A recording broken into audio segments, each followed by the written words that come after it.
human beings, and who is a person of great curiosity about the world, and particularly about the different nations and societies that inhabit it. It is also interesting, I think, to know that he is an expert in homeopathy, and that his ministry is not a purely spiritual one, but he also has a mission of healing, which I think again helps us to situate him in the concrete and physical reality of human suffering and human life. And that is a very important aspect of any religious leader's mission. He returned to Pakistan. He led a very active life in different aspects of his community, in various positions of leadership, until on the death of his brother in 1982, he in his turn was elected as the Khalifa. And it was 2 years after that that he was obliged, owing to the sad events that took place in Pakistan around that time, to move the headquarters of the community to this country. And I think we can say that Pakistan's loss in that respect has been our gain. But of course those events in Pakistan, which in many ways were a prolongation of earlier sad events that took place in Punjab in 1953, revolved around the vexed question of who is a Muslim. And this is the sensitive point when one discusses the Ahmadi community, because other Muslims do not accept the Ahmadis as Muslims. Now, it's not for me as a non-Muslim to intervene in that dispute, and I should certainly never do so. But I remember once discussing with some other Muslims, and they said, oh yes, of course, the Ahmadis make a great fuss about that, but you know, they are equally intolerant and exclusive, and they don't regard us as real Muslims either. And I had the opportunity to put that point to His Holiness, and his answer was, it's true, but I am not preventing General Zia-ul-Haq, who was then the ruler of Pakistan, from declaring himself a Muslim. And that is the difference between us. And of course that is the crucial difference. There are bound to be differences of opinion in Islam as in any other religion, and they can be held in good faith on both sides. But the tragedy begins when either side resorts to physical force and violence and murder to enforce its particular vision of what religion is about. And that, as I understand it, is contrary to what religion should be about. And as it has been explained to me, it is contrary to what Islam should be about. But I think His Holiness will explain that more clearly than I possibly could.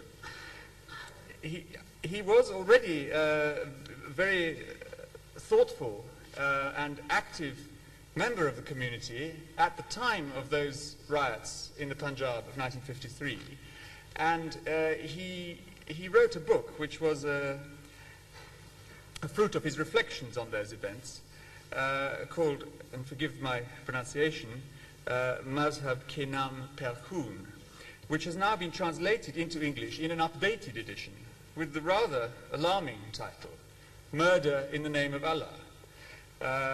But of course, the purpose of this is precisely to show how utterly wrong and contradictory it is for anybody to incite or to carry out murder and to claim that they are doing it in the name of the one God. And I recommend this book to you. I think it's a very useful book for non-Muslims to read, because it quotes very carefully all the examples from the Quran and from the life of the Prophet about which it has been alleged that they show that the Prophet resorted to coercion, or that coercion in religion is in fact part of Islam. And it refutes them very carefully and painstakingly, and I found that extremely instructive. It also revealed to me something which I had not realized before, that Abu Ala al-Maududi, the founder of the Jamaat Islami in Pakistan, who I had thought of as an alim, a scholar of Islam, albeit a rather narrow-minded one, was in fact in his origins, a member of my own profession, a journalist. And that, I think, is a rather sobering thought, which I will take with me in my work. But meanwhile, I am fascinated now, as I'm sure all of you are, and probably by now rather impatient, because I've gone on too long, to hear from His Holiness himself on Islam's response to contemporary issues.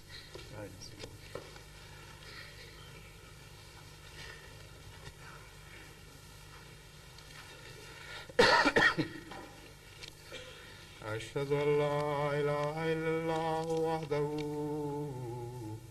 لا شريك له وأشهد أن محمدا عبده ورسوله أما بعد فأعوذ بالله من الشيطان الرجيم بسم الله الرحمن الرحيم الحمد لله رب العالمين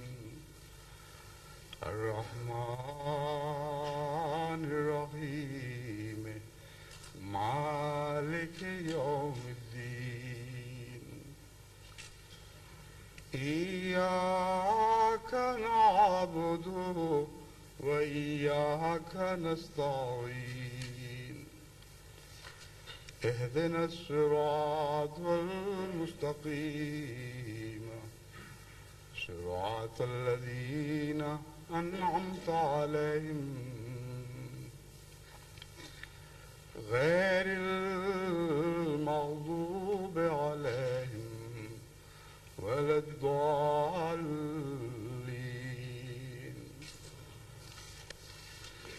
Mr. Edward Mortimer, the chairman,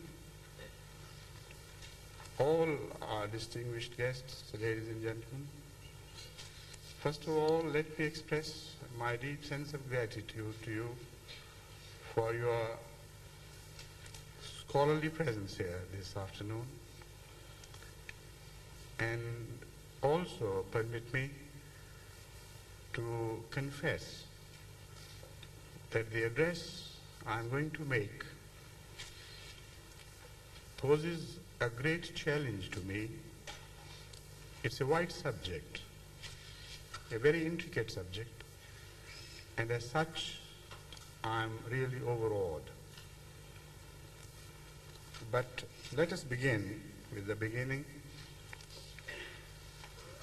What are the modern challenges? What are the modern situations of the contemporary world which any religion can address? This is the fundamental question. Let me first begin with the central point. I believe, and I have written it down in form of short notes to remind me of what I have to say to you. Let me read from these notes. The single most important malady central to the problems of the world today is lack of peace.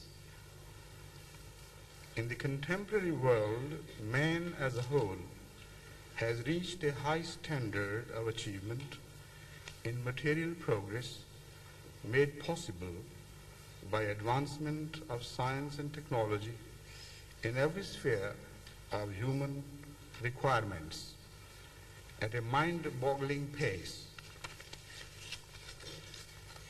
Nevertheless, man is not happy and content.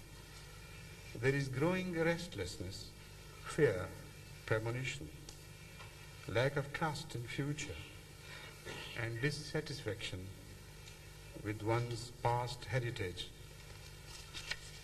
one's heritage from the past, I should say. This constitutes one most outstanding feature of the contemporary world. This in turn gives birth to a deep-seated dissatisfaction of man